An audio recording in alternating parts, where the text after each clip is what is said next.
Good morning, students.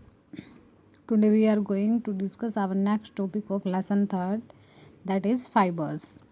तो fibers means अगर आपसे कोई पूछे what is fiber तो simply आप क्या आंसर देते हो thread. But fibers are thin strands that are spun together to make yarn or thread. कि फाइबर्स क्या होते हैं आपके थिन स्ट्रैंड्स, बिल्कुल स्ट्रैंड्स मतलब स्ट्रेट होते हैं बिल्कुल, दैट आर स्पन यानी ट्विस्टेड, मतलब ऐसे ट्विस्ट किए जाते हैं वो, उनको ऐसे यूज मतलब एक शेप दी जाती है, twisted together to make yarn और थ्रेड. या तो हम यार्न बनाते हैं उससे या फिर क्या बनाते हैं थ्रेड. यार्न के बारे में आप आगे स्टडी करोगे चैप्टर के अंदर. Yarns are woven together to make fabric. Yarn से हमारा लास्ट में क्या बनता है फिर फैब्रिक. देखो फाइबर्स कैसे होते हैं, थिन स्ट्रैंड्स होते हैं, उससे हम क्या बनाते हैं, उसको ट्विस्ट करके हम क्या बनाते हैं यार्न, और यार्न से फर्दर क्या बनता है हमारा फैब्रिक. देखो फर्स्ट क्या होता है फाइबर की ट्विस्टिंग के बाद हम क्या किसकी फॉर्मेशन होती है, ट्विस्टिंग के बाद उसकी ट्विस्ट करते हैं, उसको कंबाइन करते हैं तो किसकी फॉर्मेशन होती है यार्न की या फिर थ्रेड, या उसको हम थ्रेड भी बोल सकते हो यार्न भी बोल सकते हो. ओके, फिर उसके बाद उस यार्न को हम फर्दर किस में कन्वर्ट करते हैं फैब्रिक में, या फिर उसे क्या बना लेते हैं हम क्लोथ्स. ओके, फैब्रिक भी बोल सकते हैं क्लोथ्स भी बोल सकते हैं. तो ये था हमारा कि फाइबर को हम कन्वर्ट कर कैसे कर सकते हैं with the help of some techniques. Next step, based on the origin, fibers may be classified as natural fiber and synthetic fiber. कि ओरिजिन के बेस पे, ओरिजिन क्या होता है कि कहाँ से वो ओरिजिनेट, यानी फाइबर हमारे यहाँ कहाँ से रही हैं, स्टार्टिंग हमारी कहाँ से स्टार्ट हो रही है, मतलब हमें कहाँ से मिल रहे हैं, प्लांट्स, किसी प्लांट से मिल रहे हैं, किसी एनिमल से मिल रहे हैं, तो उस या फिर हम उसको इंडस्ट्रीज़ में जनरेट कर रहे हैं, तो उसके बेसिस पे हमारे क्या होते हैं फाइबर्स टू टाइप्स के होते हैं. ओके, फर्स्ट है नेचुरल फाइबर्स और सेकंड है सिंथेटिक फाइबर्स. क्या क्या है, फर्स्ट नेचुरल फाइबर और सेकंड क्या है सिंथेटिक फाइबर्स. और एक किसके बेसिस पे किए हमने क्लासीफाई इसको, ओरिजिन के बेसिस पे, जो हमारे फाइबर्स हैं ओरिजिनेट कहाँ से हुए, कि वो आए कहाँ से, हमें मिले कहाँ से हमें ऑब्टेन होते हैं. ओके, तो फर्स्ट हम रीड करेंगे नेचुरल फाइबर्स के बारे में. Fibres that are obtained from plants and animals और आर कॉल्ड नेचुरल फाइबर्स. कि जो हमें किससे मिलते हैं, किससे ऑब्टेन होते हैं, हमें प्लांट्स एंड एनिमल से, बिकॉज प्लांट और एनिमल क्या नेचुरल ही हैं हमारे. तो जो हमारे नेचुरल चीज़ों से हमें, जो नेचुरल थिंग्स से हमें फाइबर्स मिलते हैं उसको हम क्या बोलते हैं natural fibres, such as from plants and from animals. Okay, natural fibres that are obtained from plants are called plant fibres. कि जो मैं किससे ऑब्टेन होते हैं, प्लांट से ऑब्टेन होते हैं, तो उनको हम क्या बोल देते हैं plant fibres. For example cotton, jute, hemp, kapok and flax. Okay, जो हमें जैसे कॉटन है, जूट है, कॉटन का आपको पता है कॉटन का एक प्लांट होता है, जूट का भी, ये सारे हमें मिलते तो प्लांट से ही हैं. हेम्प क्या होता है, इसका क्या होता है बिल्कुल लाइट कलर का क्या होता है लस्चरस थ्रेड होता है, बिल्कुल लस्चर मतलब चमक होती है उसके अंदर, और बिल्कुल लाइट कलर का होता है. ओके, फ्लैक्स भी हमें किससे मिलता है, एक प्लांट होता है फ्लैक्स का, उस प्लांट से मिलता है. तो ये सारे हमारे क्या हैं plant fibres. Next animal fibres. Animal fibres that are obtain from animals. कि एनिमल्स फाइबर्स हमें किससे मिलते हैं एनिमल से, और are called animal fibres. For example silk and wool. Silk हमें किससे मिलती है, सिल्क वॉर्म होता है ना हमारा, एनिमल होता है सिल्क वॉर्म. एंड वूल, वूल क्या होती है, वूल हमें किससे मिलती है शिप से, या फिर अदर कुछ हेयरी एनिमल्स होते हैं जिसके शिप जैसे ही हेयर्स होते हैं, तो वो सिर्फ वो किसके लिए यूज़ होती है हमारी नेचुरल फाइबर्स के लिए, यानी प्लांट एनिमल फाइबर्स के लिए. Natural fibers that are obtained from animals or called animal fibers. For example, silk and wool, because ये हमें किससे obtain होते हैं दोनों animals से. Next है wool mainly comes from the fleece of sheep. कि wool से हमें किससे मिलते हैं fleece of sheep. fleece क्या होता है woolly covering of sheep. कि उसकी जो wool की जो hairy covering होती है sheep के ऊपर, उसको हम क्या बोलते हैं fleece. क्या होती है जो woolly covering, यानी hairs की जो covering होती है sheep पे, उसको हम क्या बोलते हैं fleece. And other hairy animals, और कुछ हेयरी एनिमल्स है जैसे गोट वगैरह से भी हमें क्या मिल सकते हैं, एनिमल फाइबर्स ऑब्टेन हो सकते हैं। Silk is obtain from the cocoon of silk worm, किससे मिलता है, सिल्क वॉर्म के कोकून से मिलता है। कोकून एक उसकी बॉडी का पार्ट होता है, फर्दर रीड करेंगे हम, उससे में क्या मिलता है, सिल्क वॉर्म। उससे में क्या मिलता है, थ्रेड। सिल्क वॉर्म का फाइबर हमें ऑब्टेन होता है, ओके, सिल्क वॉर्म से।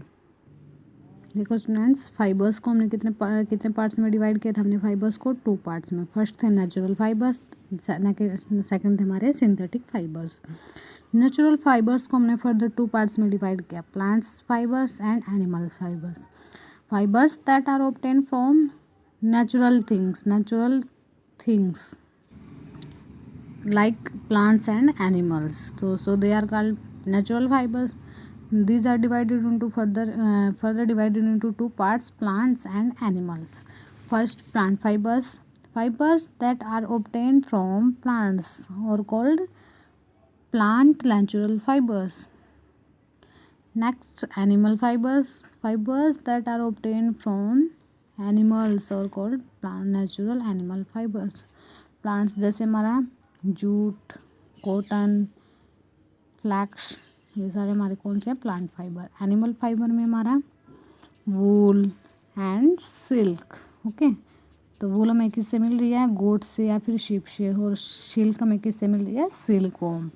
सिल्क वॉर्म की बॉडी का कौन सा part, cocoon of silk worm, okay. Next is synthetic fibres. Natural fibres के बारे में हम स्टडी कर चुके हैं। नेक्स्ट हमारा synthetic fibres that are made by human beings, कि जो कौन मेड करते हैं, किसकी हेल्प से बनाए जाते हैं, जो ह्यूमन बींग्स की हेल्प से। यूजिंग केमिकल सब्सटेंसेस, किसका यूज़ करके, केमिकल सब्सटेंसेस का यूज़ करके, यानी हम नेचुरल चीज़ों का यहाँ पे यूज़ नहीं करेंगे, हम किसका यूज़ करेंगे, केमिकल्स का। तो केमिकल्स भी क्या होते हैं, man made, are called synthetic or artificial fibers that are made by human beings using chemical substances or are called synthetic or artificial fibers। कि जो फाइबर्स हम बनाते हैं, कौन बनाते हैं, ह्यूमन बींग्स बनाते हैं। कैसे बनाते हैं, by using chemical substances are called synthetic fibres, की जो केमिकल सब्सटेंसेस का यूज़ करके जो ह्यूमन बींग्स फाइबर्स बनाते हैं उसको हम क्या बोलते हैं, सिंथेटिक फाइबर। कि ना वो हमें प्लांट से मिलते, ना वो एनिमल से मिलते, ना नेचर में कहीं मिलते। एग्जांपल देखो, नायलॉन, पॉलिएस्टर, एक्राइलिक, ये हमारे क्या सारे सिंथेटिक फाइबर्स। अब इनकी कुछ एडवांटेजेस हैं हमारे सिंथेटिक फाइबर्स की, कि क्या होते हैं, आर चीपर, यानी इनकी कॉस्ट है, जो प्राइस है वो कैसा होता है, लो होता है as compare to natural fibres. Stronger, कि स्ट्रॉन्ग होते हैं, बिल्कुल थ्रेड, ये नहीं है कि आप वो जल्दी से ब्रेक हो जाएगा, ऐसा थ्रेड नहीं होगा, स्ट्रोंगर हो गए वो बिल्कुल।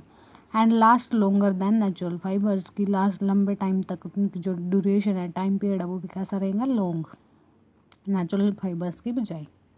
Clothes made up of synthetic fibres are easy to maintain, कि जो हमारे सिंथेटिक फाइबर से जो क्लोथ्स बनते हैं वो ईजी होते हैं मेंटेन के लिए।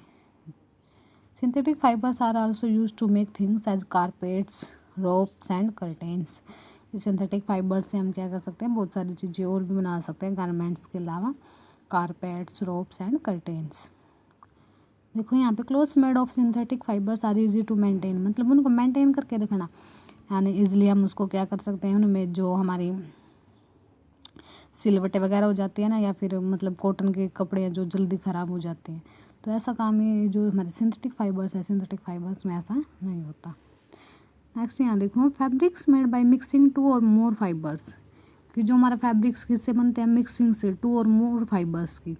जैसे हमने क्या किया, एक कॉटन को मिक्स कर दिया प्लस जूट को हमने साथ में मिक्स कर दिया, तो ये हमारा क्या बन गया, इससे हमारा कुछ नया फाइबर्स बनेगा, उसको हम क्या बोलते हैं, ब्लेंडेड फैब्रिक्स। कि जो मिक्सिंग से मिलता है किसकी, 2 और मोर फाइबर्स की, कि 2 को मिक्स कर दिया, 2 से मोर फाइबर्स को हम क्या कर दें, मिक्स कर दें together, are called blended fabrics. Third part हो गया ये हमारा, कौन से फैब्रिक्स होते हैं, blended fabrics. Fabrics are blended to improve texture, feel and appearance, कि इसके मतलब क्या क्या इम्प्रूव कर देता है, हमारे क्लोथ्स की टेक्सचर, मतलब जब आप उसको टच करके देखोगे तो फील, मतलब सॉफ्ट फील होगा वो, फील एंड अपीयरेंस की कैसा हम फील कर रहे हैं उनको, मतलब अच्छा कंफर्ट फील कर रहे हैं हम उनके अंदर, अपीयरेंस की लुकिंग में भी वो अच्छे हैं। फॉर एग्जांपल देखो, cotton is breathable and comfortable to wear, cotton के क्लोथ्स बिल्कुल कंफर्टेबल होते हैं वेयर के लिए, बट श्रिंक्स और रिंकल्स की जल्दी से वो क्या हो जाते हैं, सिकुड़ जाते हैं, श्रिंक हो जाते हैं, साइज उनका स्मॉल हो जाता है, और रिंकल्स आ जाते हैं, उनमें सिलवटें आ जाती हैं वैन वॉश्ड, जब आप क्या करते हो, वॉश करते हो। On the other hand polyester is strong and does not string, क्यों, ये हमारा नेक्स्ट जो हमारा पॉलिएस्टर क्या है, स्ट्रॉन्ग है, एंड डज नॉट श्रिंक, और कभी भी श्रिंक भी नहीं होता, but uncomfortable to wear, but हम इसको डालने के बाद क्या कंफर्टेबल फील नहीं करते। However when cotton and polyester are blended together, अगर हम दोनों को मिक्स कर दें, कॉटन को और पॉलिएस्टर को, a new fabric will be form, new fabric form होगा, जिसको हम क्या बोल देते हैं, पॉलीकोट। देखो किस किस को मिक्स किया, पॉलिएस्टर को और कॉटन को, तो पोली यहाँ से, और फर्स्ट 3 वर्ड्स इसके, फर्स्ट 4 वर्ड्स इसके, तो क्या बन गया हमारा, पॉलीकोट। तो हमने इस फाइबर को न्यू नेम दे दिया, क्या नाम दिया, polycot. Is obtain which is comfortable to wear and does not shrink और रिंकल। देखो उसने क्या कर दिया, जो कॉटन के डिसएडवांटेज थी उनको क्या कर दिया, हाइड कर दिया, और जो पॉलिएस्टर की डिसएडवांटेज थी उनको भी हाइड कर दिया। तो उसके बाद हमें क्या मिला, एक अच्छे से अच्छा फैब्रिक मिल गया।